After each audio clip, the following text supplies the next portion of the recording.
liberare le loro capacità e poi essere come questo pezzo di acciaio che mi hanno regalato, essere elastico per adattarmi alle esigenze, ma avere un punto di snervamento molto alto ed essere soprattutto duro, nel senso fermo nella mia determinazione e nella volontà di raggiungere gli obiettivi che ci siamo proposti.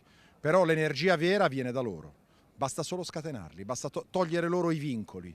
No, togliere loro la morsa e lasciare i veneti lavorare, non chiedono altro. Il focus era l'economia e così è stato l'Ovadina di Spresiano, dove Roberto Vannacci ha radunato circa 200 fra simpatizzanti, sostenitori, curiosi, per buona parte imprenditori provenienti da tutto il nord-est, 500 euro il contributo minimo per cenare con il generale, sempre più proiettato alle politiche 2027, con lo scontro che si sta consumando in Parlamento sulla nuova legge elettorale, punto fermo per Futuro Nazionale il ritorno alle preferenze. La preferenza vuol dire ridare la sovranità al popolo. Se oggi abbiamo il 50% degli italiani che non vanno a votare è anche perché non possono scegliere chi è il proprio rappresentante. Ma Vannacci a Spresiano non pensa solo all'appuntamento nazionale, pronto a candidare un proprio sindaco in tutte le città chiamate al voto nei prossimi anni. Treviso e i capoluoghi veneti non fanno eccezione. L'ennesimo messaggio niente affatto velato ai vicini di casa, ma al momento avversari di fatto del centrodestra.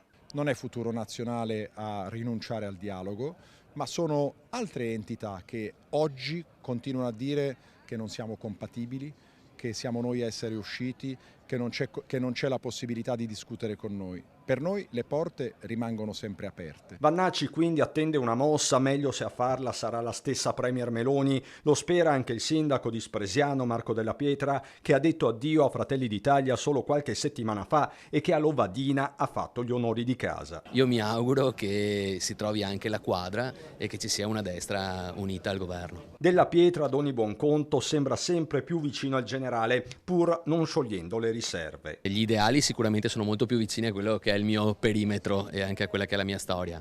Però insomma, non è che siamo qui a ufficializzare tessere o cose, io sono stato invitato, mi fa molto piacere di partecipare. Altro indizio, la canzone scelta da Della Pietra in un reel su Facebook dove annuncia la sua partecipazione a Focus. Generale dietro la collina, ci sta la notte, crucca e assassina. Da Spresiano intanto il generale tenta una via di dialogo con il nord-est, nel mirino l'attuale gestione dell'Europa. Da quando esiste questa Unione Europea, per come è stata pianificata e progettata, il PIL italiano non è più cresciuto. Anzi, sono cresciuti di più le altre nazioni che noi avevamo raggiunto nel frattempo.